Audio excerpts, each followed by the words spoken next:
Our path to illumination.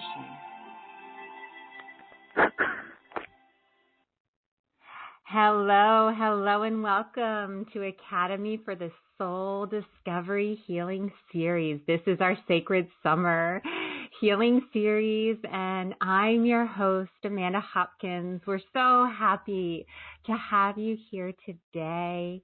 This series is all about soul truth embodiment. And when we're talking about soul truth embodiment, we're really looking at that cellular illumination that occurs where you're now allowing the sacred truth that's within your heart to open and flow through every fiber of your body and being so that you can fully embrace your reality as the divine light being that you truly are. With every call and every speaker that's coming forward, you're being infused with high vibrational supportive energies that enable the light that's your eternal soul to open, awaken, blossom, and bloom within you. This deepens your levels of trust and clarity of the deeper purpose that you're here to fulfill.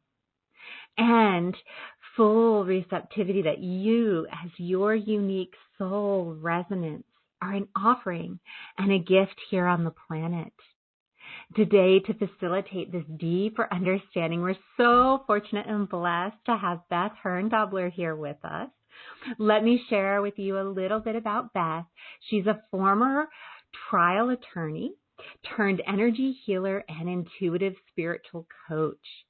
She's a certified intuitive strategist and divine channel who communicates with your higher self, spirit guides, angels, and ancestors for messages and guidance. Beth combines this guidance with a breakthrough technique that identifies and clears blocks, stuck points, and patterns quickly so you can open to a life lived on purpose, in abundance, manifesting with ease and grace. And I know we all want to open up to a little bit more of that. So with this call, there's a lot that you can look forward to experiencing here. Of course, some love, light, giggles, and laughter, along with an aha moment or two. That's one of the things that Beth is passionate about, that this whole experience can be fun. So she's going to bring that through for us.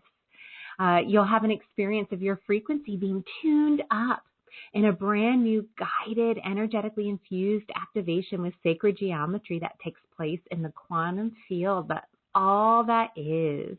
So we can look forward to that. You can learn how to tap into and receive support that's needed to move into more of what's possible for you with ease and grace. Understanding why it's easier than you think to establish a daily practice to awaken and expand. How to use the power of your breath and being in the present moment to move through shifts, changes, challenges, chaos, and all the crud of life. So instead of being taken out, you can be uplifted. So a lot to look forward to here. Plus, that's going to be taking questions. So she's going to connect in with your higher self, guides, and celestial team to deliver a message as to where you most need to place your attention to open to receive and manifest abundance in all areas. And so to receive this guidance, what you want to do is you either want to press star 2 to raise your hand and ask one of two questions, or you can put your question in the Q&A box on the webinar page. So you get to pick from one of these questions. So the first one is, where am I blocked to my path as a light warrior? Okay, where am I blocked to my path as a light warrior? Or you can ask Beth, where do I most need to open to surrender, transform, and transcend the mundane? So again, press star 2 to raise your hand if you want to talk to Beth live, or you can place that question in the question box on the webinar page. So without further ado, Beth, welcome. Thank you, Amanda. Thank you so much for having me. And hello, everyone. It's just delightful to be here with all of you connecting in this sacred summer of healing. Yes, it's such an honor to have you here. I know we've been wanting you to come join us as part of the Academy Discovery Series. So I'm so grateful to have you here and so grateful to have everyone here tuning in and listening. I know the wisdom that's going to come forth through Beth is going to be powerful. And so just, start to settle in and really come into that space of the open heart as Beth starts to share with us. The first thing I'm really curious about is, what is it that brought you from the law, being a lawyer, into this space where you are doing energy work and really in that space of becoming a divine channel? I would say, there's many different answers to that question, but the most obvious and overt was that one of my favorite sort of cult following movies is Wayne's World, where in that movie, the long-haired guy, Garth, is getting a suck cut where they're supposedly just vacuuming his hair out of his head, and he screams, "You're sucking my will to live!" And that's why I stopped being a lawyer, because it was sucking my will to live. Now, I'm saying that as a joke because it is funny in retrospect. It was not funny going through it. It really was killing me physically, mentally, emotionally, and spiritually. I became a lawyer because I wanted to help people and didn't do enough research on the role of lawyers and the law and the justice system to know that that's not very easily or readily done within the paradigm of the system that we have. And yet, it was not a mistake. It is in every kind of chart design, human design, everywhere in my field. I was meant to do that work, and it brought me here. So that's why it's not an easy, straightforward answer as to what brought me here, because in part it was just the progression of my journey in this incarnation. But in greater part, the human part of being a lawyer was sucking my soul out of me, and I was told by my sister-in-law, you have got to do something to save yourself. She's a naturopath in Chicago, and I had been treating with her for years, and she said, you're the only one of my patients who never gets better. And I heard that. It still took me a couple of years to act on it, but she said, if you were anyone other than who you are, I would tell you you need to find someone else, because I don't think I can really take you any further and can help you. I'm not going to say that because you're my sister-in-law, and I trust that you know what's in your highest interest, so you make that choice. I am telling you, you are the only one who never gets better. And that twisted the door handle open so that I could begin seeing that there's got to be a different way to do this.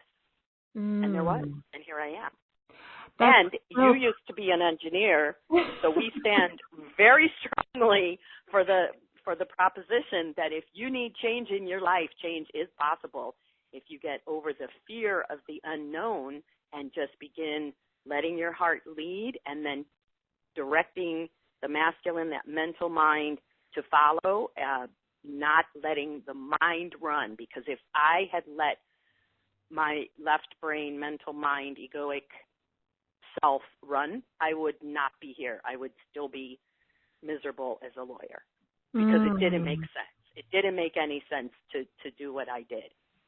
And yet it's made all the sense in the world. Well, I know I can absolutely relate. As an engineer, I ended up working in the medical field. Biomedical was one of my specialties, along with electrical. And it wasn't quite what I had thought. And so, it's very similar. I really needed to move into something that was more fulfilling and more aligned with what I knew to be what I was meant to be doing. And it's something that shows up in sessions commonly. It's when people are not connected to their purpose. It has a physical impact on the body. We have symptoms. It really can cause some damage. And so I think it's so profound that you're sharing this and really as a demonstration of what can happen. So obviously you've made a shift and you've now moved into a realm where, my guess would be that you're more internally aligned. So what shifted? You know, when you made that decision, that from the logical perspective, it's like, this doesn't make sense, but your heart's like full on board, like, yes, I know this is a yes for me.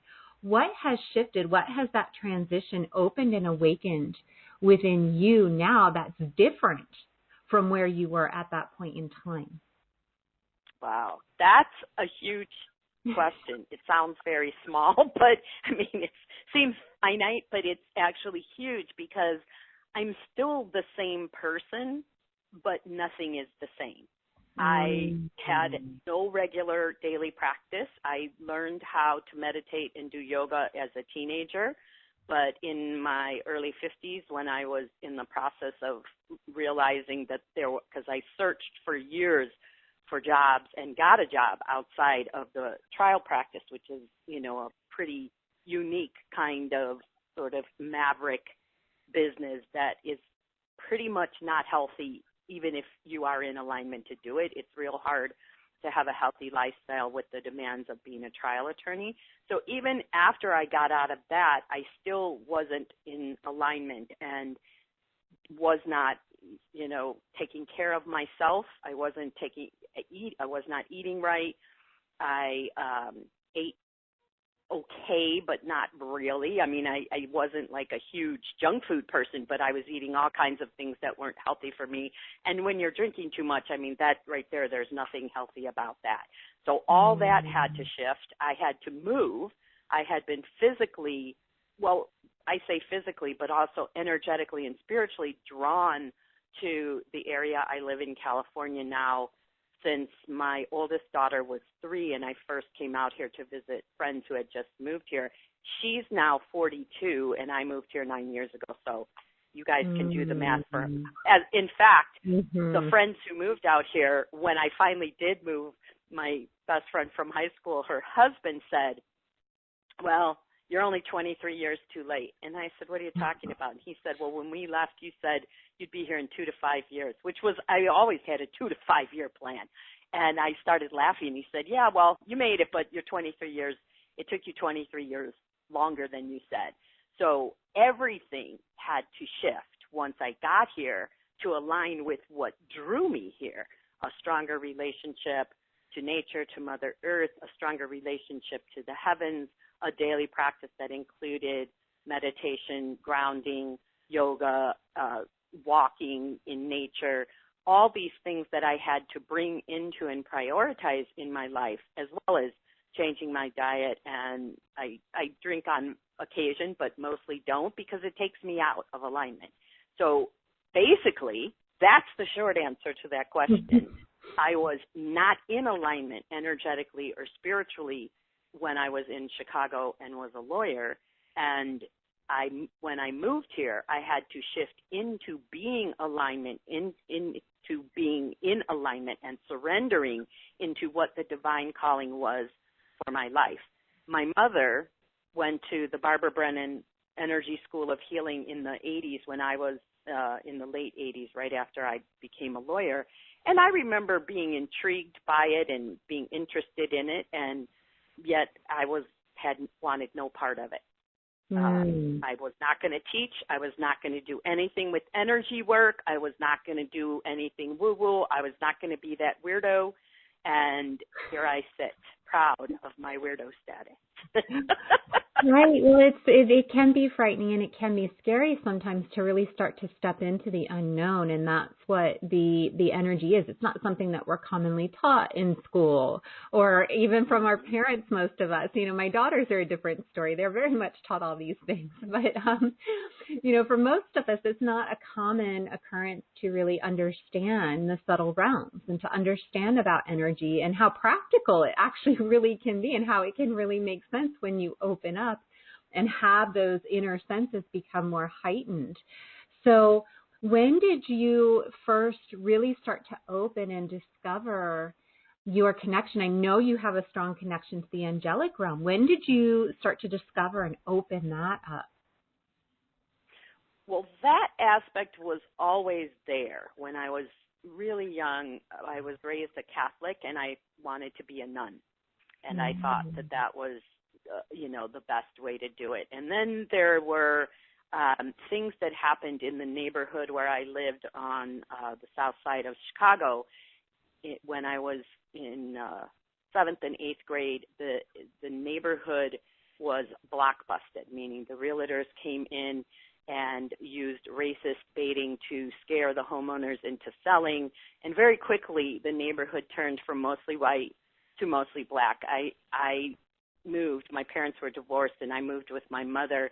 My little brother stayed with my dad. And from the time I was in 5th grade, the first African-American kid came into our school when I was in 5th grade. And then by the time I was in 8th grade, it was probably 60 to 70% African-American. And my younger brother, who stayed through, he was the last white kid. It all shifted in like 3 years.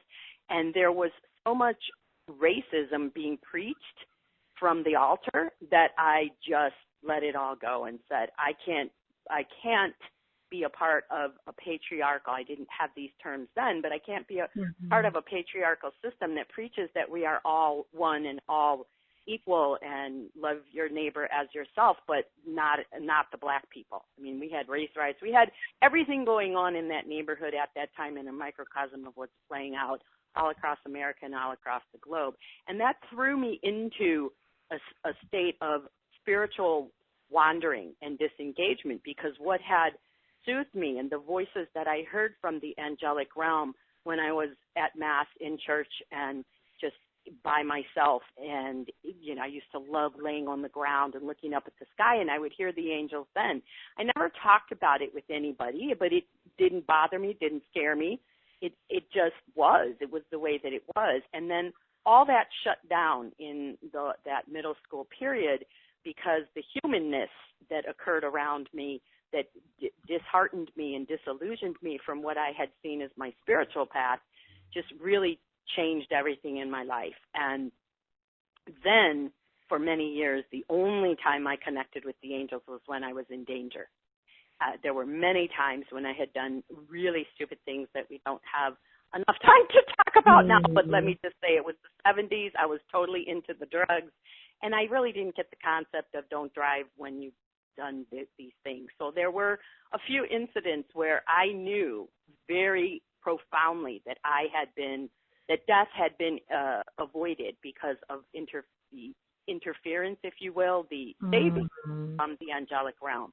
It wasn't until the very end when I made the decision to move to California that I began connecting to the angelic realm in a more direct way. And that occurred the day that I woke up hungover after it was a weekday, and lawyers, I don't want to label them, but in general, especially trial lawyers, they drink a lot. It's how they decompress and come together. So I had gone drinking with colleagues and come home and continued and passed out on the couch crying and woke up with dried tears on my face and looking around, the TV still on, and I'm like, I didn't know what day it was, what's happening, where I'm at, and I heard a voice that said, you will not survive if you continue to live like this, and we can't keep saving you. And from that moment forward, I deepened my direct connection to the divine. How I got from that point to where I am now was in large part from coming out to California and taking care of my twin grandsons, who were then 3 years old.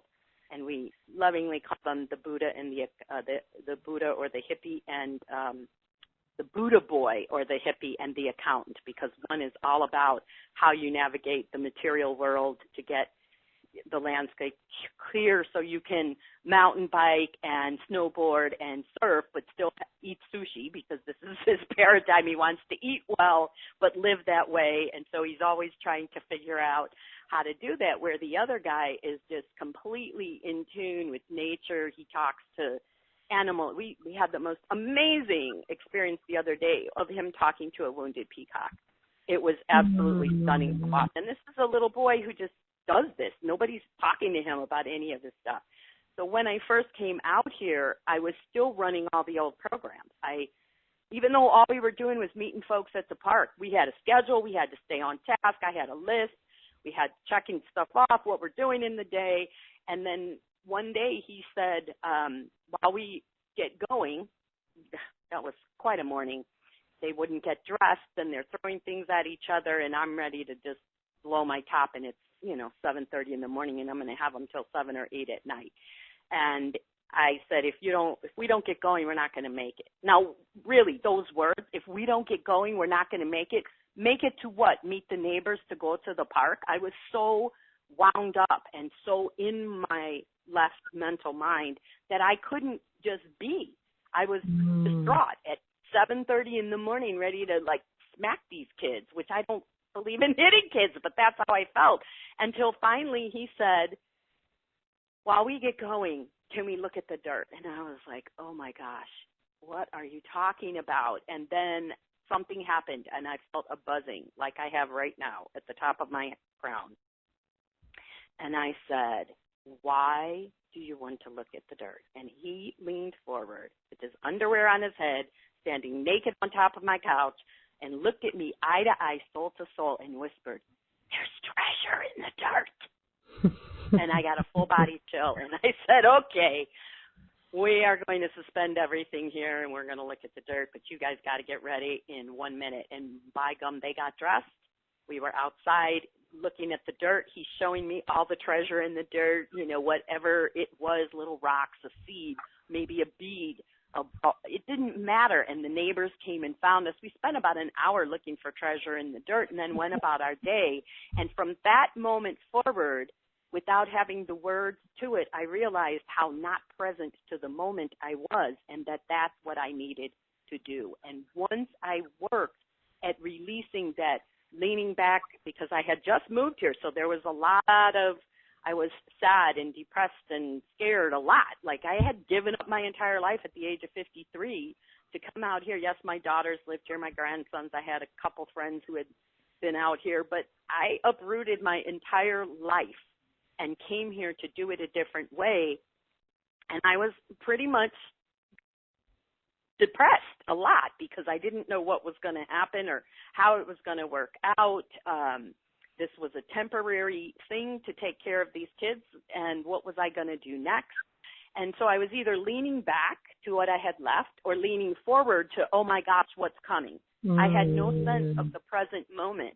And working with him, and I say that meaning he was working with me, what he did for me was to bring me to a recognition that there's power in the present moment. And when you connect with Mother Nature, even if it is, we were on the side of the driveway where there's just a little strip of dirt next to the fence and where the concrete is. Nothing super like, oh, I've got to get out in the woods. It can start there. If all you have is a potted plant in your apartment in New Manhattan, that's nature. And I do suggest if you live in an urban city, in an apartment, grow something, because having that life right there, that rhythm, that energetic, those electrical impulses that come through a living plant is going to shift everything for you. So that then opened me to a huge connection to the angelic realm, because in that present moment, they were able to get through to me. And I began having these conversations with them that are just magical. So it was always there, but I didn't know how to use it until I had the insight shown to me by a 3-year-old that I needed to come into the present moment to stillness and silence and to slow down to still things, quiet things enough to hear. It's so powerful. There's so many powerful things that I could hone in on with what you shared, but I think what's so profound is that the idea that support is always there. The angelic realm is there. Whatever support that we need is there. It's just a matter of, are we present to it? Are we opening to it? Are we available to what's right in front?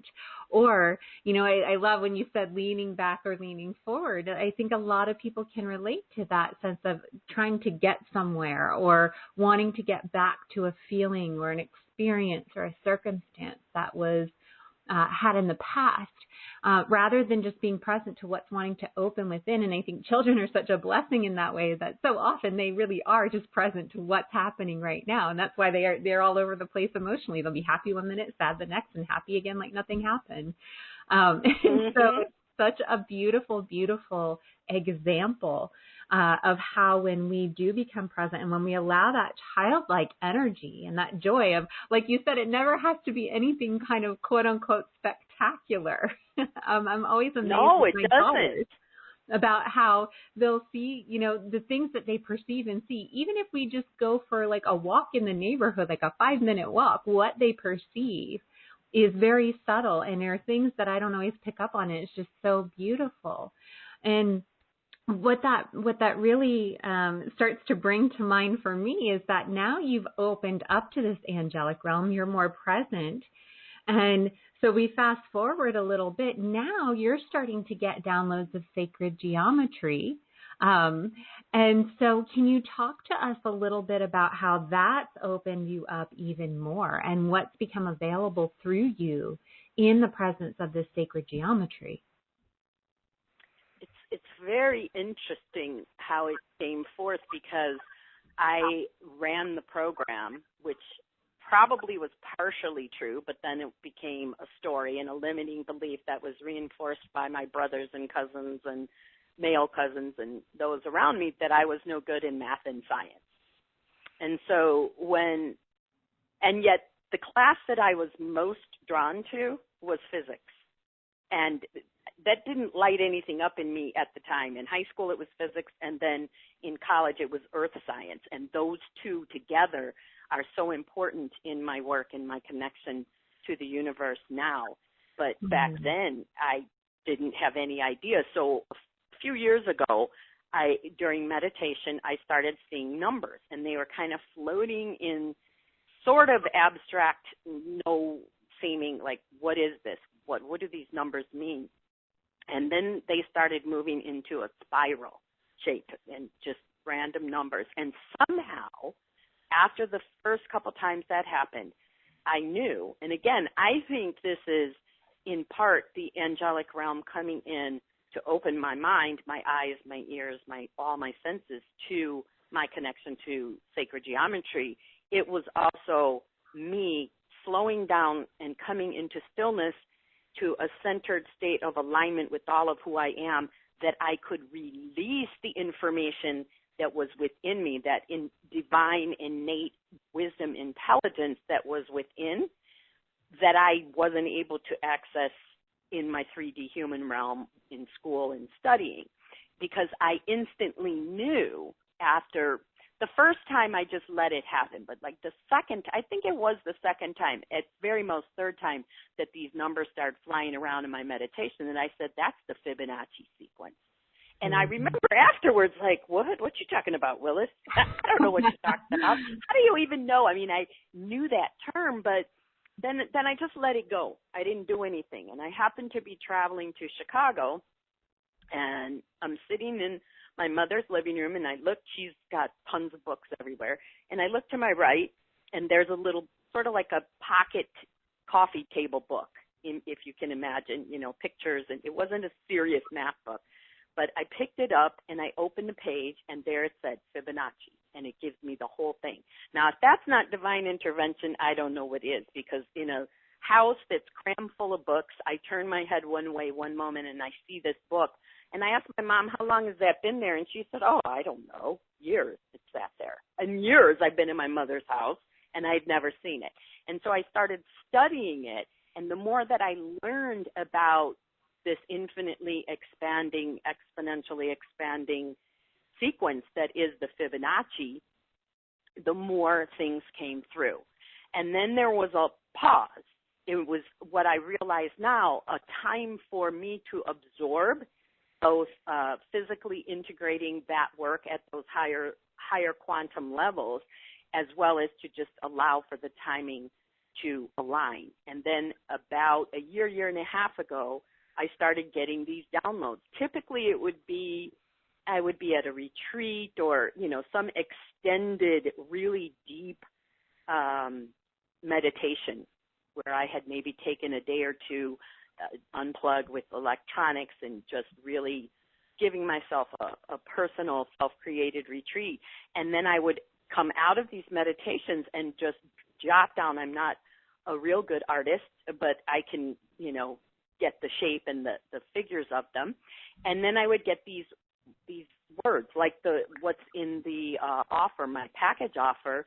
We will be working in the one-on-one, the extended session with the heart orb of divine oneness with all that is. I mean, it actually makes me laugh. It's one of the ways that I know it's the heart orb of supreme divine light. All of these sacred geometric figures that have been downloaded to me have these names. And I mean, just being real, that's kind of a crazy name, the heart orb of supreme divine light. Like, that sounds like something from a cartoon or something. It certainly isn't a name I would make up. And so that was part of me receiving all this, was getting enough cues for me to know I'm not making this up. I am not creating these images out of my own brain, because I would never use those words.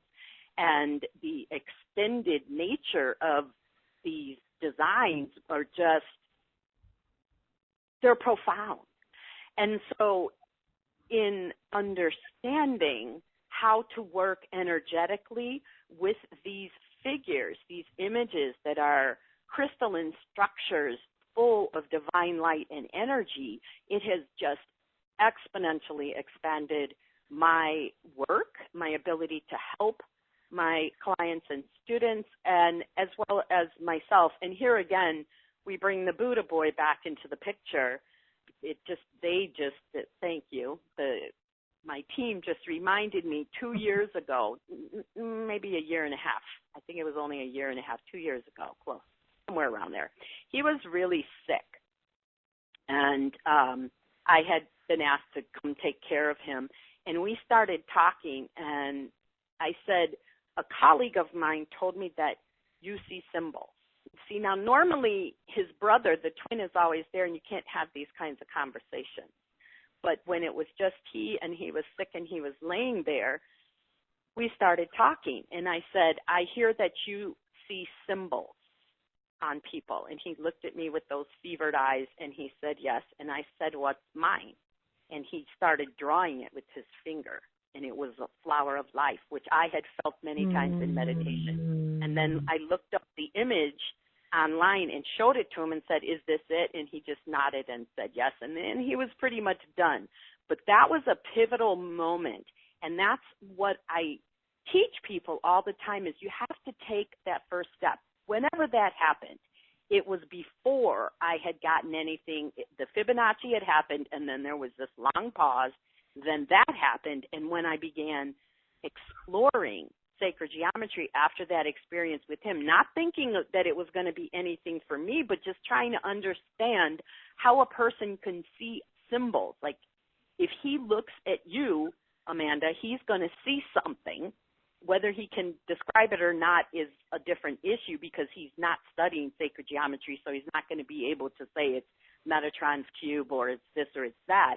He doesn't have the language, but he has the ability. And that understanding for me was where I reached in and pulled myself through that portal that would allow me to bring the two together. So I had started studying sacred geometry. And then at the same time, I began moving into a phase of trusting that if this little boy could see people's symbols, well, then there's probably more that I can do as well. And then from there, when I was at these high points of spending time in an extended period of opening, I would get the download and the name. I would even get how to use it. And then that all just sat there for a long time, and I didn't really do too much with it. And so fast forward to now, I am the advanced master class that I teach, Mastering Energetic Alchemy. We're working with these symbols, and we are gaining making great strides working with these crystalline structures that are divinely gifted to us in order to help us open and expand into what more is possible for us. And this offering here today is the first time I've ever offered the session in public. It's otherwise only been available to people enrolled in a 6-month program, because you need a structure to support the opening and the learning. And yet, the reason that I was guided to use the heart orb of supreme divine light in the session for your community here today is directly in response to everything that's going on globally with the civil unrest, the pandemic, the government's upheaval, all of that, that now is the time to be, that I've been told is the time to bring this forward and share it with the wider public.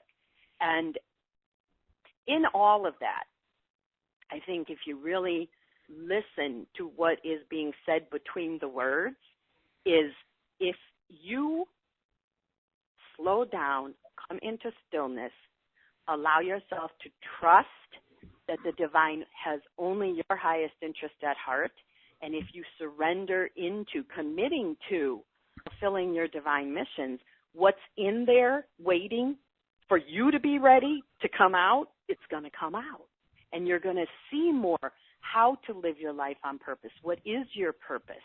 What work is yours to do? How can you shine your light to illuminate for others how they can in turn shine theirs?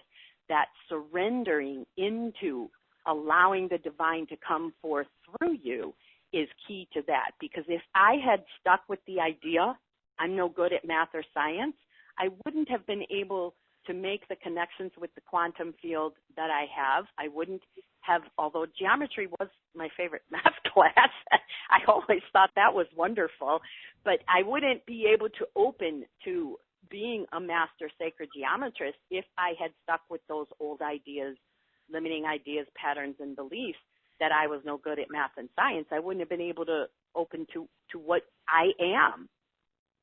It's really powerful. I mean, even as I'm saying this, it doesn't demonstrate the true power. The surrender is everything. Just letting go of the idea of what is supposed to be in favor of what is going to open everything up so that you can see what is wanting to come forth through you, what more is possible for you. You have to get rid of the idea that you can control it and just co-create in full collaboration with the universe. Okay, this is a really silly thing, but my team is saying, just like you and Amanda. I mean, if we had given up, how long has it been? A year and a half? I mean, it's been a long time that we've been trying to find a time to do this interview. If we had given up, if we had let the left brain take over and say, it's not going to happen, it's not meant to be, don't do it, then we wouldn't be here. You wouldn't have kept reaching out, and I wouldn't have kept considering every time, can I do this? Is this the right time? So that's part of it, too, is trusting, being grateful. That the gratitude that I feel at the universe showing me my ability to work with these crystalline structures and how to do it is just, I could not possibly be more grateful. That trust is so big. That's the thing. For me, I know, I love you that you use the example of us, because for me, it's like I'm so in trust and in flow with what's wanting to happen right now. I'm always in the listening of, and in the knowing. I'm like, I know I'm going to interview Beth sometime. Whenever the time is right, it's going to connect, right? And so I'm always in the asking, how about this time or how about this time, right? But that's essentially how I operate. I'm always in the listening and asking, okay, just kind of, it's like a dance, like a little dance that we do. But what I love, I also work with symbols because I've seen the power and the potency. So I know how profound, it's like you said, words can't do justice for how they can come in and support shifting and transforming mountains of energy, lots of those sticking points. So you feel like I've worked on this time and time and time again, and I still haven't cleared it. Those blocks that keep coming up. The sacred geometry, the symbols really help with that. So I know what you're bringing forth is so powerful, but I really want to share when you said, and every time you say it, heart orb of supreme divine light, what I witness is that, I'm looking out and I'm so clairvoyant. I'm watching, everyone listening here. I'm even paying attention to my own body and heart. And it's just like the heart opens and the energy flowing from the heart becomes so big and expansive.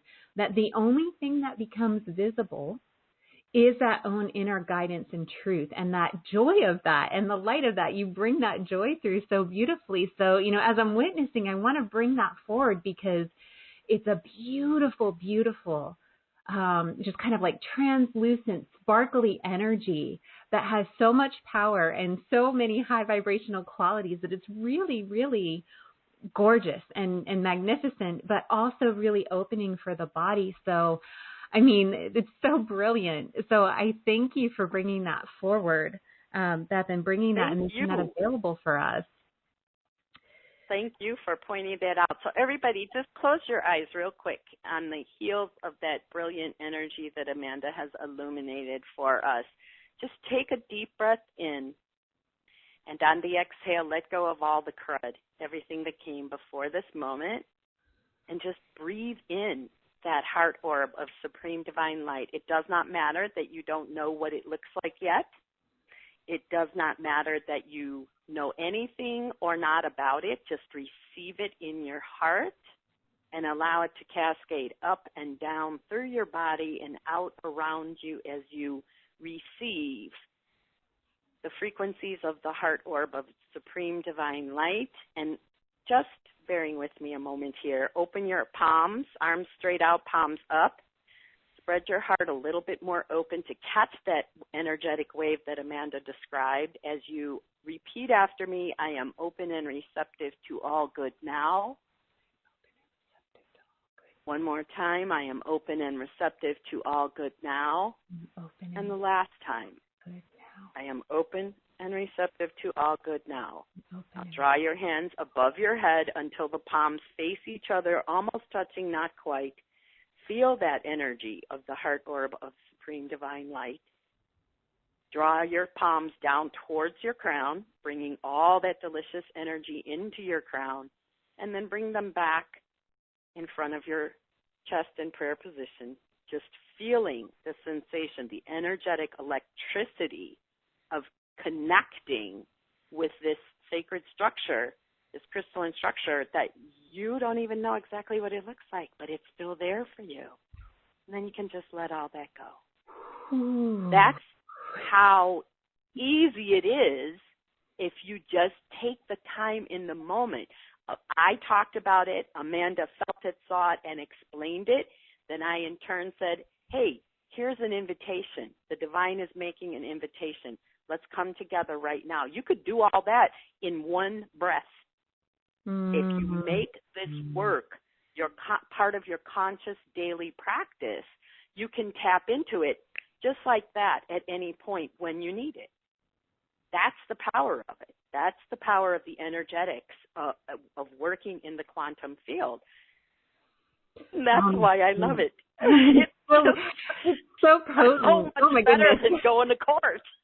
I'm glowing over here. So, Beth, I think that's so what you just said, and it's one of the things that I've seen, and I think this is a great time to start helping people get some clarity because we know, we all know, all of us here on the call know how important our daily actions are in what we're opening to receive. And sometimes we feel like our daily actions are getting us closer to where we feel like we want to be. And then other times we feel like they're not. And other times we go, I know I should be doing this and I'm just not following through. And so there are blocks that come up and there are things that prevent us from really receiving the fullness of an energy like this heart orb of supreme divine light. I just love saying this. I love that you love saying it. It took me a while to say it without laughing. It's a beautiful energy. It is a joyful energy. That's what I love. It's the love. It's the joy. So how about if we go ahead? We've got some people on the phone who would like readings. Again, if you want to talk to Beth and get a reading, ask her one of the questions. Press *2 to raise your hand. And then we've got a lot of questions in the queue box. So how about if we start doing some readings and getting people some clarity on their blocks so that they can really become more receptive to this energy? Are you open to that? Oh, that would be lovely. Okay, so let me just remind you, the question to ask Beth is either where am I blocked to my path as a light warrior, or Where do I most need to open to surrender, transform, and transcend the mundane? Okay, so first up, we are going to go to Kansas City. Last four digits are 5452. Hello. Hello. Hi. Hi, how are you? Hi. Who do we have on the phone here? This is Raimi. Hi, Raimi. Hi. So my question would be the second one. What do I need to most open? Mm-hmm. Okay, Rainey, there is what I see is there's a V shape. It starts at your shoulders, and then it comes down through your heart, down through your power center, your solar plexus, and down, ends just between the sacral and the root chakras. Are you familiar with the chakra system? Yes. Okay. So what it's doing is it's creating this stagnant funnel in the center of energy that is running from your throat to your sacral and pushing out the outer edges.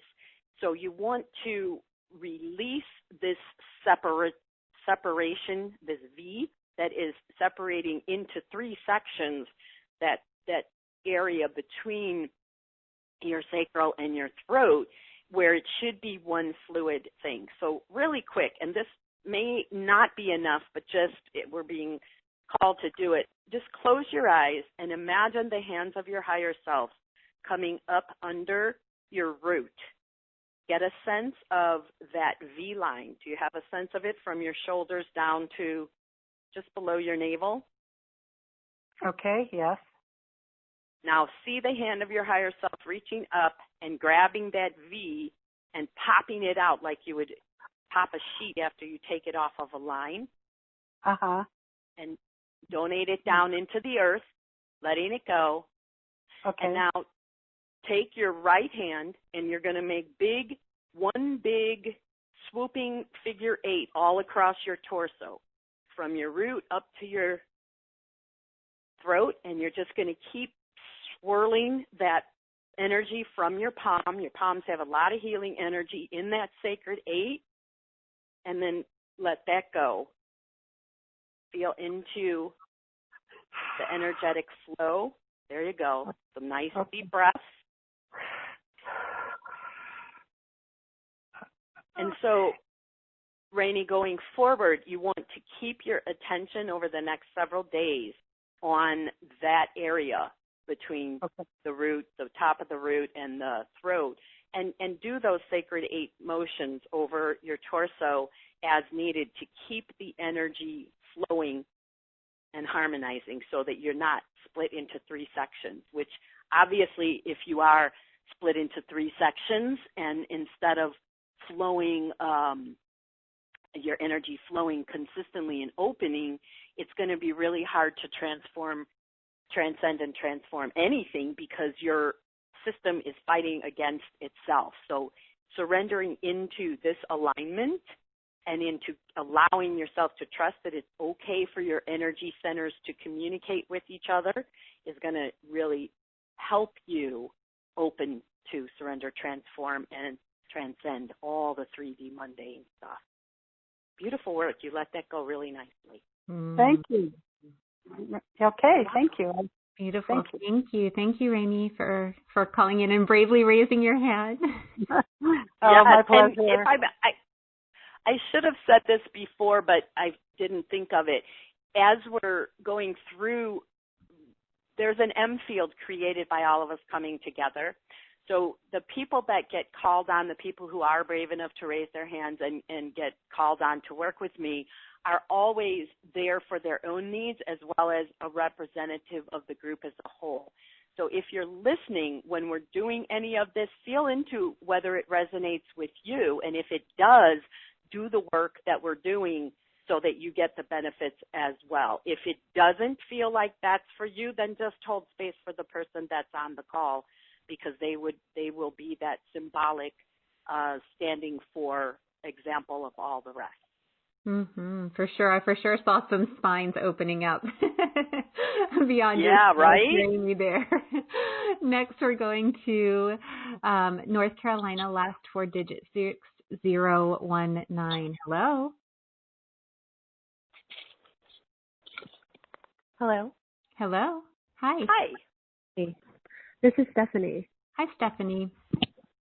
I wanted to ask a question about what is blocking me on my path to becoming a light warrior or being a light warrior. Okay. So there's a little bit too much mental action going on around what does that mean? What can I do? I'm not saying you think these thoughts, but that's the energy of it is a little bit more of a surrender into the unknown, into I don't have to know what that looks like is going to really help you. So what's presently the area that is blocking that flow is the left and right brains are reversed. So not completely, of course, but energetically, you need to reorient so that your heart, your soul, your divine feminine is leading, and the mental mind, that left brain, the masculine, the egoic, is serving. So going forward, I want you to imagine that you see your creative inspirations, your ideas and connections to the light that is you, to shining full out, to living your life on purpose in such an expanded way that you just are that light warrior everywhere, all day, every day, just by virtually being you, not even taking any new or specific action, just reorienting at a deeper level that you're going to let your heart and your soul, the divine feminine, lead. And imagine her out there dancing, singing, climbing trees, sliding down mountains, whatever images come to help you connect to the co-creative fun of her. And then visually imagine the divine masculine on bended knee, waiting off to the side, hand extended. Just as Amanda said she had to wait for she kept making the offer, just asking the question. And then eventually the timing aligned that I would be here with her on the show. That's the image that you want to hold of the divine masculine, so that you know he's there and ready to serve. He's going to do the heavy lifting, but not until she tells him that it's time to do. So for now, the way that you can best open and release that block to your path as a light warrior is to deepen your connection to the divine feminine, and imagine yourself doing this beautiful dance with her, to just allow whatever wants to fall out of the sky to rain down upon you so that you can shine at these greater expanded levels, trusting that he's going to step up. And when she points to him, he's going to step up and he's going to start taking those steps, and the way will be revealed. Does that make sense? That is so beautiful. Thank you so much. You're very welcome. Thank you. Thank you, Stephanie. Thank you, Beth, for that. Going to come over to the Q&A box. Tons of questions here, so I want to make sure we're getting our Q&A people. Michelle from New York says, I can't attend live since I'm at work, but I'm interested in your offer and work. My question is, what blocks do I have, or what do I need to know? Will it ever be possible to manifest enough money to leave my current job? I feel stuck and have been working for a narcissist for 21 years in a job that I hate, and I can't leave because I cannot afford it. So she wants to know what blocks. Michelle, that's quite a story. And the first thing that you need to do, the biggest block that you have to opening and surrendering to transforming into that new iteration of you, is you got to let go of that story. Now, that does not mean that you jump up and quit that job tomorrow. You have to let go of the story. I had so many stories around what it meant and who I was as a lawyer that that was the first part that I had to let go of. I can't tell you when I did make the decision that I was going to leave, how scared I was, because I had run that story so deeply into me, starting with law school where they teach you the law is a jealous mistress, so you better let everything else go. If you want to make it as a lawyer, this has to come first. Now, that might be true. You might need that job to pay your bills. You do not need to hold that story. For 20, 21 years, I've been working with the narcissist and blah, blah, blah, blah, blah. I don't even want to repeat it. You're giving way more life and energy to the story than you are to moving out of it into what's next. We don't have to throw everything out all at once. You do need to have a way to pay your bills. However, you can begin now, right here, right now, as you listen to this. Let go of that story. Wrap it in a bubble, drop it down into the earth, and then shift into your story being what you want it to be, what you want the experience of your life to be. So when we say, I am open and receptive to all good now, that is something that you need to do every day, at least once, 3 times, palms up. I am open and receptive to all good now, and mean it when you say it. You have to shift your frequency into that of the frequency of the experience that you want to have. And right now, your experience with the story is so deeply enmeshed that you're stuck in that frequency. If you don't shift, you're going to be there. And you can change jobs, and it's going to happen again. Believe me, I did it a lot of times. I had that bad boss every time until I shifted the story, and that allowed me to move into a different frequency where I could take advantage of what I want to experience as opposed to focusing on what I have been experiencing that isn't working. You're not going to get out of where you are until you shift where you are, if that makes sense. Yeah, it does. And it does make a lot of sense. And what's coming up for me and what I feel people might be asking is, it seems simple. It sounds easy, and I love your visual of wrapping the story in a bubble and, dropping it out and then putting the energy into something. But I know that for some people, they might be thinking, well, that sounds great and I want to do it and I try to do it, but I can't quite get it to work. And so I feel like that's where the deeper work with you really comes in, where you can hold that space and help with that. So would you be willing to share with us when people do this private session that you're offering here, how they can be supported to really help release these stories, release the old energies, and step into what's being called through them, and what's included with that. For those of you who want to look at Beth's offer, the website you can go to is academyforthesoul.com/Beth5, and it's the number 5. So academyforthesoul.com/Beth5. Beth is all lowercase. Or if you're on the webcast page, there's a button that says special offer, and you can click on that and you can see what's included. But Beth, can you just share with us, what's included with that, and also how that can really help someone like Michelle who's got this story, and we know that she doesn't want to live it anymore because she stated that. So what's that deeper work that you're doing that can really support releasing that and having someone step into that new reality that they're desiring?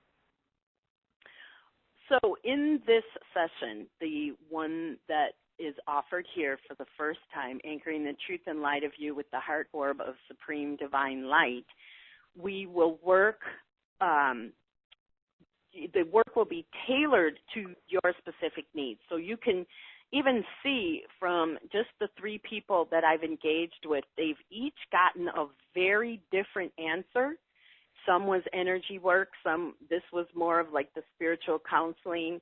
And then when we throw in or add in, supplement with the Heart Orb of Supreme Divine Light, you're not only getting a session that is uniquely tailored to your individual energetic, spiritual, emotional, and physical needs at that time, but you're getting both the image and the knowing of how to work with the Heart Orb of Supreme Divine Light to support you as you go forward.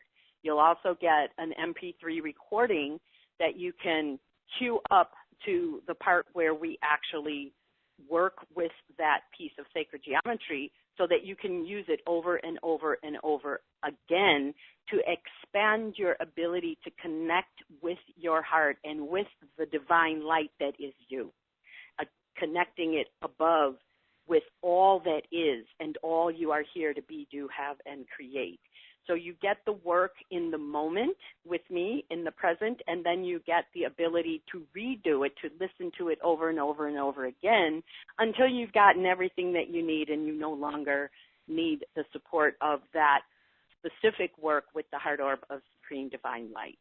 It's offers the work offers both that present need that you have in whatever layer, level, whatever opening that you need to focus on so that you can move more into that level of embodying the frequency of the experience of that which you seek to have, living your life on purpose. And then you have the tool to use going forward indefinitely. I can feel that many of the people who will be drawn to doing this work with me are people that have not necessarily limited to a connection to sacred geometry, but that and those people who have a gift running right under the surface that you feel it. You know there's something more for you. Just like Michelle, I'm stuck in this job and I've got to have this job and he's a narcissist and it's terrible and I don't know what to do. Where am I blocked? You're going to get the answers to that. You're going to get an energy tune-up, and then you're going to have some new tools to go forward with to support you in shifting what you're doing that is opposing what you can be doing if you open and truly are receptive to all good.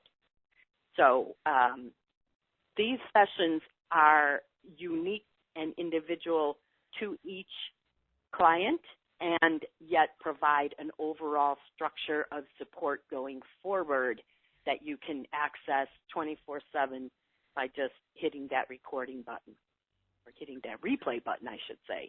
So that's what the work is that I was guided to do for this community in this sacred healing summer. Much healing is needed, and so much is. This is the time, guys. Everything is breaking down. This is it, and the breakthrough is coming. And you want to be in alignment so that as things begin to break through, when the breakdown is complete, you will be riding that beautiful wave, almost like the angel wing that you're just riding, soaring through the galaxies. That's where you want to be. You don't want to still be trying to figure, I don't know if I'm ready to do this. Do it. What are you waiting for? Do it. Now is the time for you to make that commitment to yourself to do the work, because as you said earlier, Amanda, I mean, it's hard.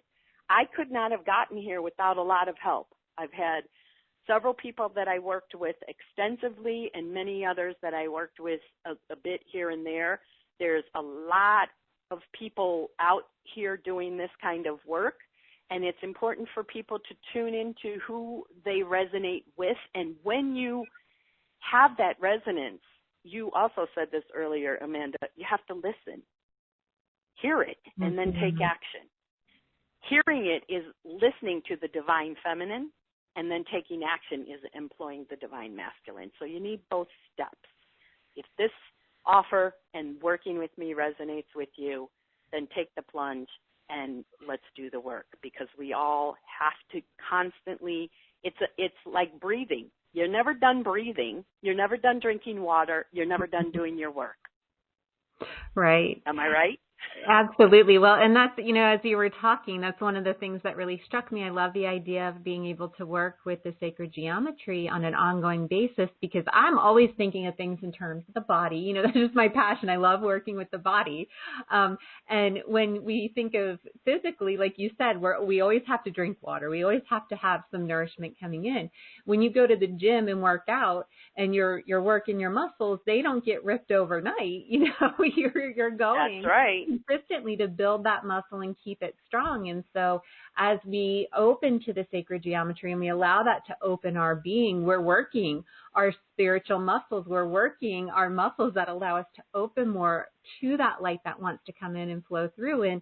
And that really, to me, is the indicator of that flow of abundance opening within. It's the flow of the magic and the ease and the beauty and the light and the joy. And abundance is so much more than physical resources, right? It's the beauty and the presence of life and being able to enjoy the moments as they come.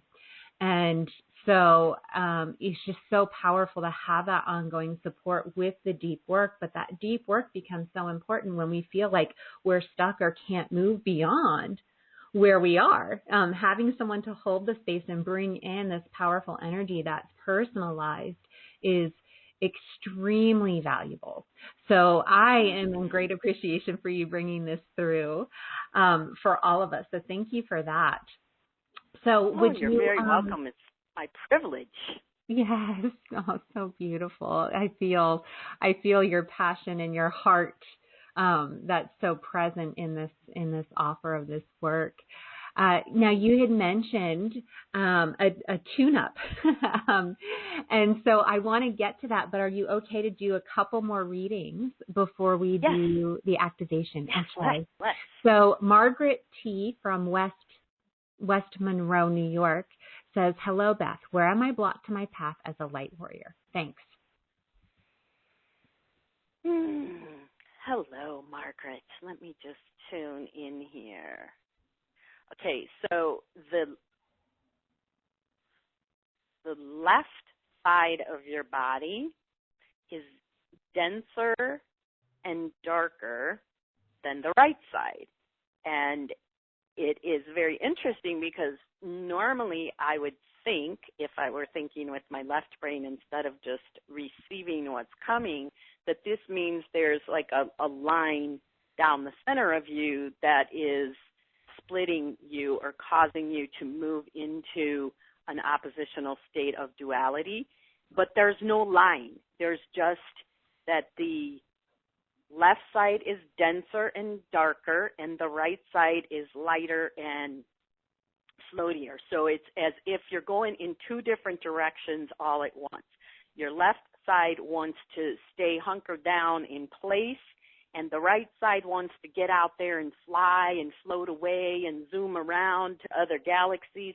And you need to integrate the two into an alignment, as we've talked about. Here's a perfect example of how an M field works. We had the person that I worked with a bit ago that needed to reorient the divine feminine and the divine masculine, and so too you do, although for you it's manifesting in this different way. So what you want to do, Margaret, is to work on seeing the energy merge. There's nothing untoward in the density of the left side or the lightness of the right. It's not like there needs to be a letting go, a clearing, a release of it. There needs to be a merger and a coming together so that right side isn't that airy-fairy float away, la, la, la, la, la, la type of energy, where the other one just wants to sit at the cash counter taking in the money all day. You're actually like a perfect embodiment of the Buddha boy hippie and the accountant, and you got to merge them. You have to see that more, that energy, that I'm trying to find the word, but it's really just you want to merge together and bring into the center so that the lightness and the density can be merged, and you will have a much better time of it moving forward into opening to what more is possible for you than right now, where you have these two sides moving in opposition. So I hope that makes sense. It would help you to take advantage of the special offer, because there's a lot more that we can do. It's just that's all that I can tell you for right now in this way that we're connecting through a web question. So hope that helps, Margaret. Yeah. Beautiful. Thank you. Very interesting. I've never seen that before. Really? Yeah. I've never seen an energy field that looks like that before, where the instruction was merge them as opposed, usually something needs to be released and cleared. Right. Here we just need to have it brought together. It's all there. It just needs to be brought together so that instead of the compartmented operation. Yes, exactly. Yeah. Exactly. Yeah, that's brilliant. And that's why it's so important to have someone who can witness and recognize what's happening, because otherwise, she could be spending all this time looking for what she needs to clear, when really it's just bring and merge them together. Right. So and you make a perfect, you bring up a perfect point that I know we've talked about it earlier, but the work is never done, and the way you see yourself is not always going to be the way that someone else can see you. Mm-hmm. I'm sure you work with colleagues, as do I, because they see things that I can't see about myself. Mm-hmm. So when you hear this about yourself, absolutely take it with gratitude and great enthusiasm for the lesson and the offering that it brings. Do not allow yourself to drop into any kind of judgment that, I just don't have it right. I keep working. No, because it's an ongoing thing. Everything is energy, and energy is fluid. What's here today is gone tomorrow, and then it comes back the third day, or not. So we have to be willing to accept that, like drinking water, like eating, like sleeping, working with our energy systems and getting to know how to recognize when something is out of order, and as well as to recognize when it's beyond your own personal ability to transmute it, that you need some help. Being willing to get that help is key, because I'll always need help. It's just the way that it is, and I'm willing to get it wherever it comes from. Right. I always think of there's always that next space of expansion. There's always that next thing that we're wanting to open to and allow to come into our perception and take us to that next kind of plane of existence. And so it's really beautiful. There's such power in being able to be witnessed in the way that you're witnessing right now. Let's do one more reading, and then I'd like us to go ahead and go into the activation. So I'm going to come back over to the phone lines. Here we are going to New York. The last four digits of the phone number are 0322. Hello. Hi. Hi. Are you okay? Hi. Yeah. This is Kat in New York. How are you? Kat. Hi, Kat. I'm doing well. How are you? I love your laugh. Oh, thank you. Thank you. Mine is the second question. What do I need to shift, open, release, etc., in order to be on my divine path? I paraphrased it. I didn't write it down this time. That's good enough. That is good enough. So thank you. What I'm seeing, Kat, is it's very, very interesting. Right down the center of you, it's as if there's a bajillion hamster wheels, and all the hamsters are running on the wheels, and they think that they're moving because they're running, and they can see the one below them and the one above, and everybody's moving, and they all think they're getting somewhere, but because they're on the wheels, they're not going anywhere. Does this resonate with you?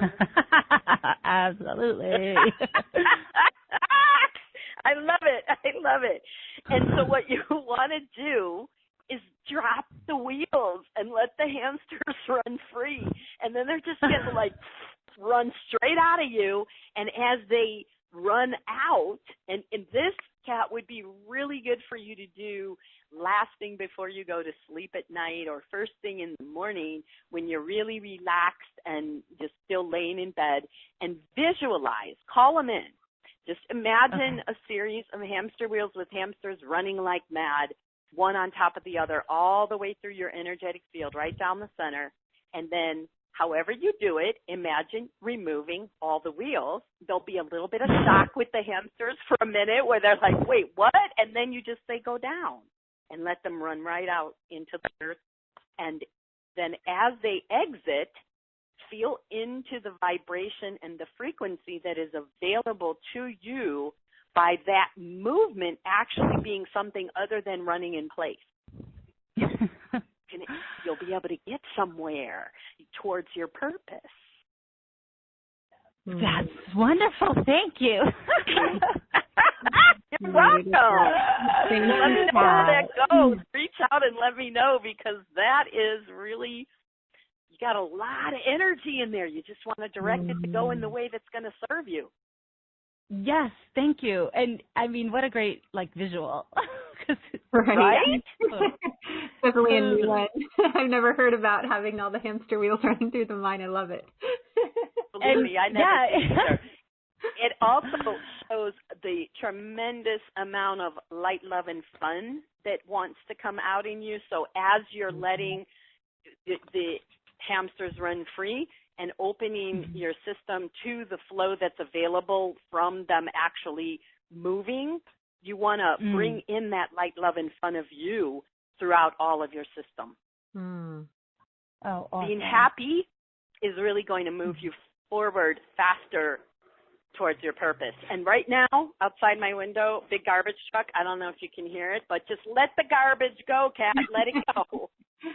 Let the hamsters take all the garbage with them, and then you're going to find a much better flow towards what more is possible for you. It'll be much more available to you. Thank you. That was just beautiful. Thank you so much. Yeah, really thank you for being here. As you were talking about the joy going through the body, that's what I'm seeing for you, Kat. It's like your body. It's like if you were really thirsty and someone gave you water and you're drinking the water, and the cells of your body are so happy because they're being quenched. It's almost the same idea, but being quenched by that joy vibration.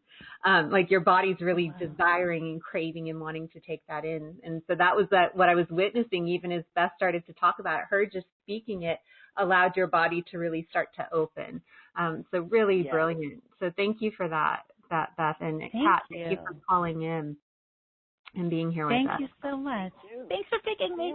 You're welcome. Yes. Beautiful. All right. So, Beth, wow. I love that, with each person that you spoke to, her, even the ones that you brought through on the webcast, they're so unique. Everybody really has a different need. And a different way that their block or their opening needs to be approached. And I think that's so powerful to recognize that and to understand that. And I love that you brought that forth. Amen. Because that's it right there. Beautiful. Well, are you ready to do the activation with sacred geometry for us? I am. This will be a perfect way to bring everything, all the energy that's been flowing, all the work that we've done, everything that's happened. Perfect way to wrap it all up. So I want to describe briefly what we're going to do. So as we're in the process of doing the work, it's not going to seem strange. You're not going to have to activate your left brain to understand. You're already going to know, and you're just going to let it flow.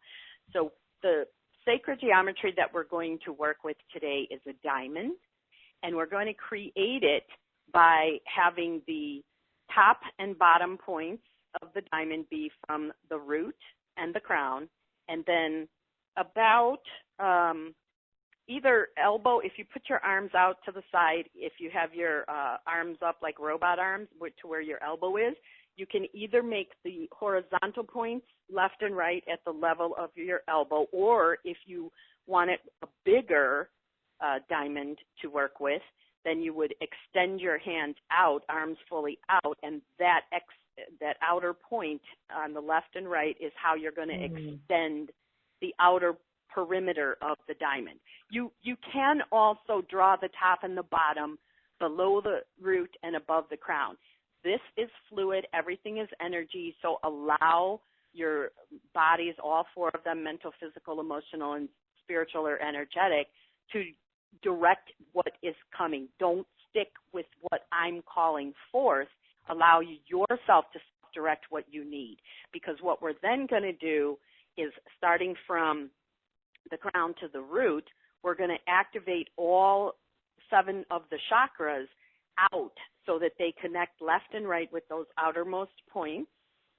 And then in that way, we're creating a flow of energy from each of the chakras into the outer regions of the diamond, and then the energy can flow through those 4 sides of the diamond back in and recycle around to create more potency of your overall flow. So I hope those instructions help. Everybody just close your eyes and come into a comfortable seat, or lying down is fine as well. Take a deep breath in, the biggest breath you've taken all day. Exhale with some sound and let everything go that isn't right here, right now. Bring your attention now to your third eye. Drop it down to your heart space. And from the center point of your heart, imagine sending a white light up into the galaxy, tapping into your divine star point up there. You can connect anywhere else that you are called to, just connecting your light above. Now return your attention to your heart space, and we're going to ground down into the earth. So see a stout gold grounding cord about as wide as your body flow down through your legs, out the soles of your feet, down into the earth, and lock it into the heart of Mother Earth. There's a golden ball of grace light at the center of the earth. You're going to lock your grounding cord in there. Beautiful. Let that grace light run up through your cord. Bring it all back up to the center of your heart space, and just see those 2 lights, the white from above and the gold from below, expanding out in all directions, filling in through your body in any way they seek. Just allowing and trusting the energy will flow as above, so below, coming into a sacred state of stability. Now, activate the 0 set point. It's a power button at the very center of your heart. You're going to activate the 0 set point and release the new consciousness grid out from the whole of you, seeing it expand, this infinitely expanding sphere, flowing top, bottom, front, back, side to side. We're going to infuse those grid lines first with emerald green of the heart and of healing, followed by the pink of love and the divine feminine. Now infusing the blue of clarity and the divine masculine, seeing all these frequencies flow through those grid lines in this infinitely expanding sphere that flows out from the whole of you, connecting you to your divinity and to the universe, as we then infuse golden grace light, filling all those grid lines in. Just taking a moment, take a deep breath in and feel into the power of you aligned with the new consciousness grid, flowing these higher dimensional, 5th dimensional frequencies that have already been infused into the earth, calling them up into you. As we then return our attention to the center of your heart space, look deeper within your heart, and you'll see an opening, a portal, a pinpoint of light, or something you just imagine. You're going to pass through that opening into the quantum field of all that is, a beautiful meadow.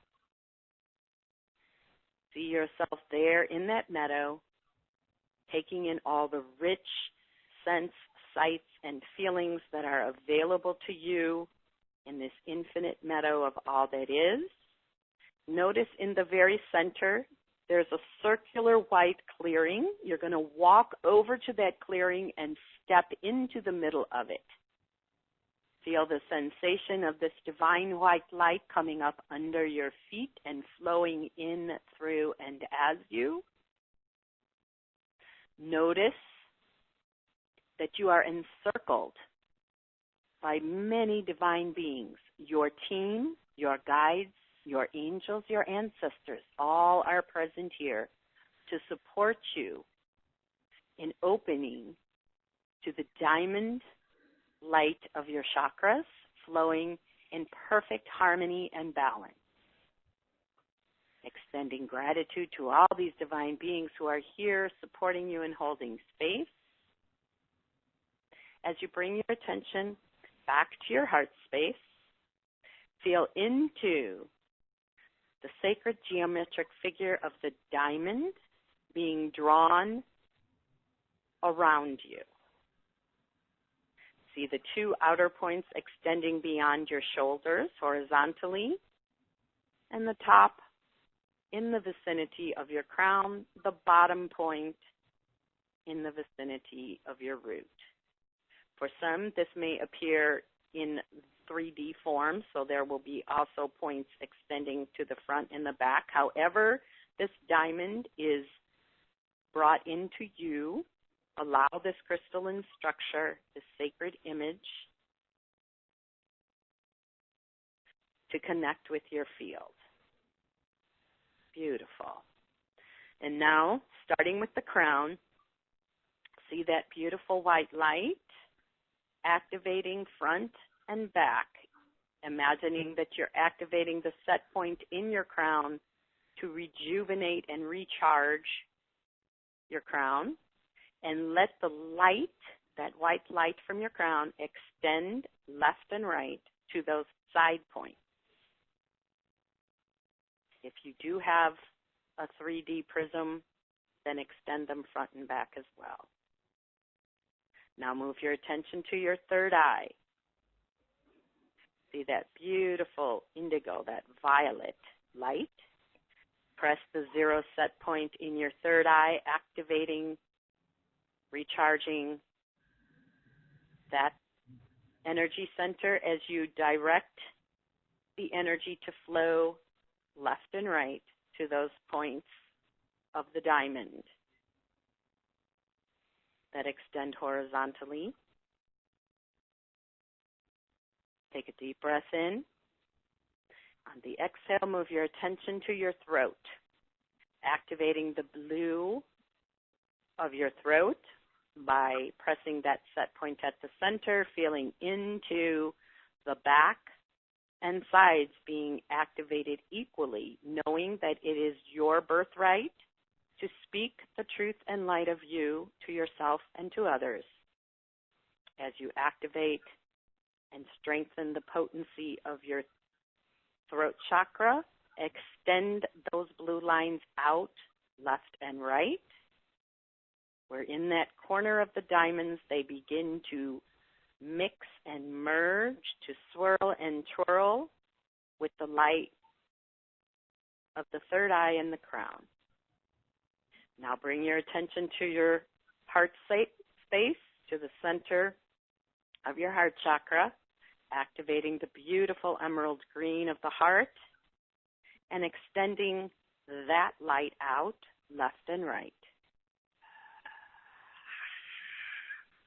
Seeing in those corners, just observing, sensing, feeling, imagining how all these chakras, the energy and frequencies, are converging in these corners of the diamond as you let your attention flow down to your power center, seeing the beautiful yellow as you activate the 0 set point of the power center, seeing that energy growing in potency, send it out left and right, anchor it in to that corner of the diamond along with the other frequencies.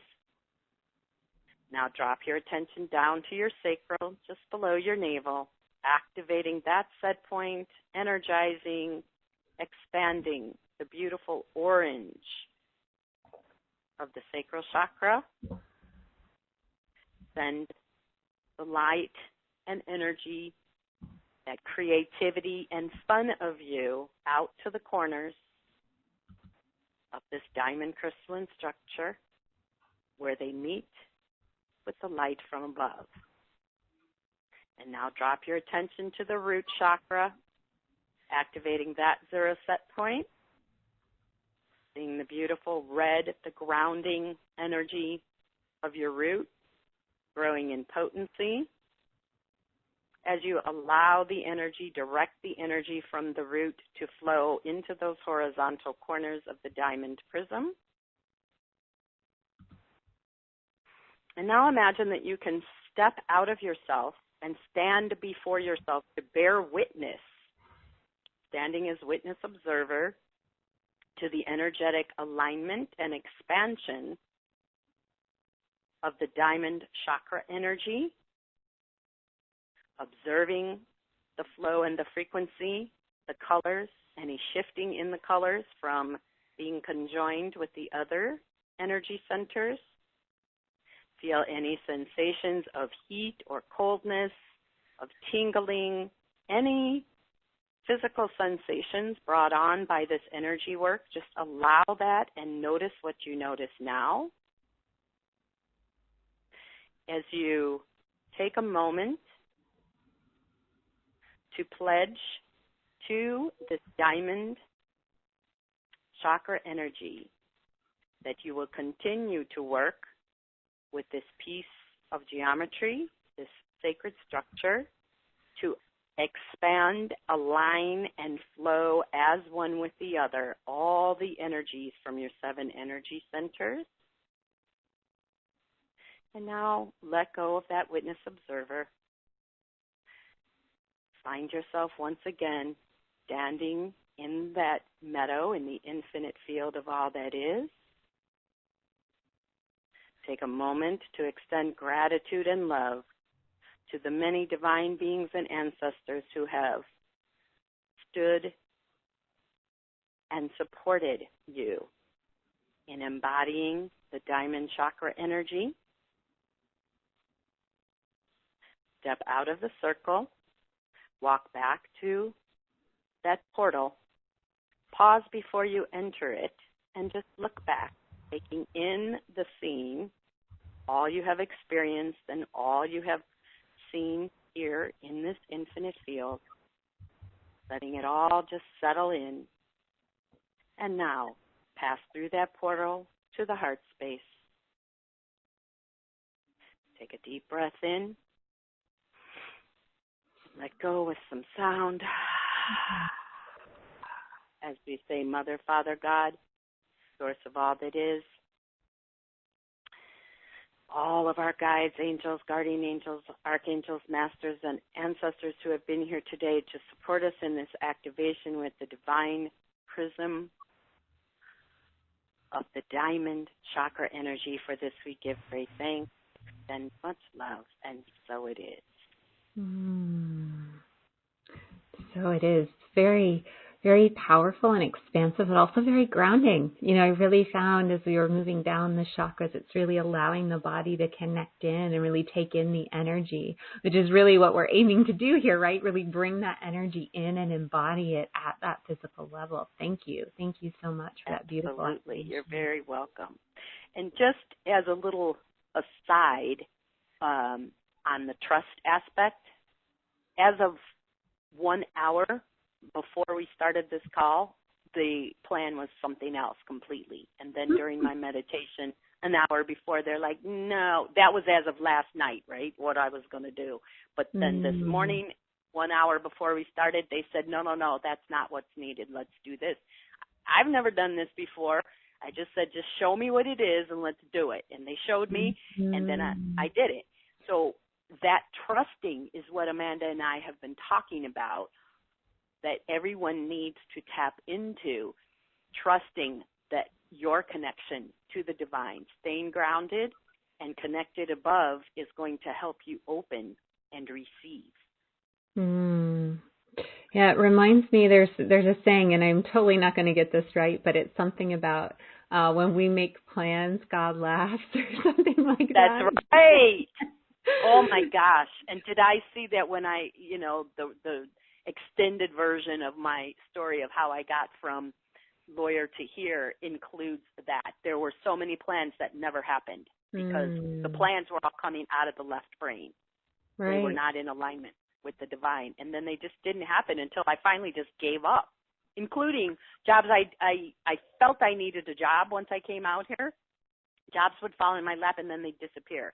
And I needed that experience because when they disappeared as a result of nothing I was doing, I had the experience of saying, oh, well, I didn't screw this up, but now the job is gone. I guess I'm not supposed to do that job. And it had to happen a couple times before I could move into that state of trusting that the divine was leading me forward into my purpose. And this is it. I couldn't have imagined that. Right. And I think that what's so beautiful not in my programming. Right.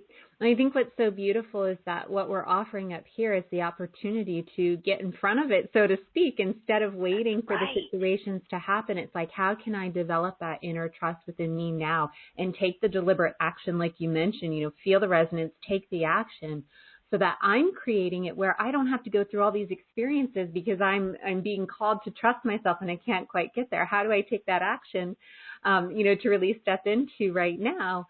I'm going to open that trust up so I don't have to go through all that, so I can get on with the business of being aligned internally, being in trust, being on purpose, being in the listening. And I feel like that's what you're offering here with this beautiful heart orb offering of supreme divine light, and with all the sacred geometry. It's such a, what I love about symbols and sacred geometry is that it's such an expansive energy, but again, it gives us the capacity to really ground that energy and use it practically to create real transformation and shift that is reflected in our physical life. So thank you for bringing that forward. Thank you for making that available for everyone here today. Before we disconnect, two things. One, I know there are a ton of people who are asking questions. Are you going to be available to hop into our Facebook group and do some readings there for people who weren't able to get one on the call? Yes, I am. I'm going to need just a moment, about a 5-minute break, and then I will jump on, and I will be able to be there for about a half an hour. So, folks, head on over there, put your question in, one of those two questions, and we will get some more readings done. It's such a delight to work with your community. They're so open and receptive. So beautiful. Thank you for providing this platform and this opportunity. My pleasure. So what we'll have you do, Beth, is you can put one post that people can ask their questions. Well, that's right. I have to do it. That's right. And otherwise it gets hard to find everyone, right? We don't want everyone. Absolutely. To that would be pretty wonky. And twice on the phone and on the Facebook, and she didn't see it. So Beth will post, and you can take your 5 or 10 minutes, if you need to eat, something like that, and then watch for Beth's post in the Facebook group. And, then put your question in that post, and she can get to those there. So thank you so much for that added extra. I know we ask that extra here in our Academy group, and so I appreciate that extra energy that you're serving us with. And the other thing that I wanted to ask before we break from the call and our precious time together is there's any last thoughts that you want to leave with everyone today? The last thought is, you are a beautiful divine being, a divine sovereign being of love and light. It is time now for you to fearlessly shine that light and to step further into what more is possible for you, what more you are here to be, do, have, and create. So do that now. I love that. Oh, thank you so much. Thank you, Beth, for your time, your contributions, your energy, the activation, everything that you've provided here for all of us. I'm in deep gratitude to you. Thank you, everyone, for being here, for tuning in, for engaging. I know one of the things that we talked about on the launch call was really meeting us and being here and showing up and participating and being available as a partner in that deeper transformation. So thank you. Thank you for taking that action, for being here, for stepping up. You're welcome. yourself. Thank you for providing this platform for me and everyone else to come together. I'm just eternally grateful. Thank you, thank you, thank you. Oh, you're welcome. So to each and every one of you out there, as you're listening in, as you're, blessing us with your presence, again, thank you so, so much. We're on again tomorrow at noon with another amazing expert. In the meantime, make sure you hop on over to Facebook and watch for Beth's post if you want to get a reading there. And from my heart to yours, sending out so many blessings and so much love. We'll see you next time.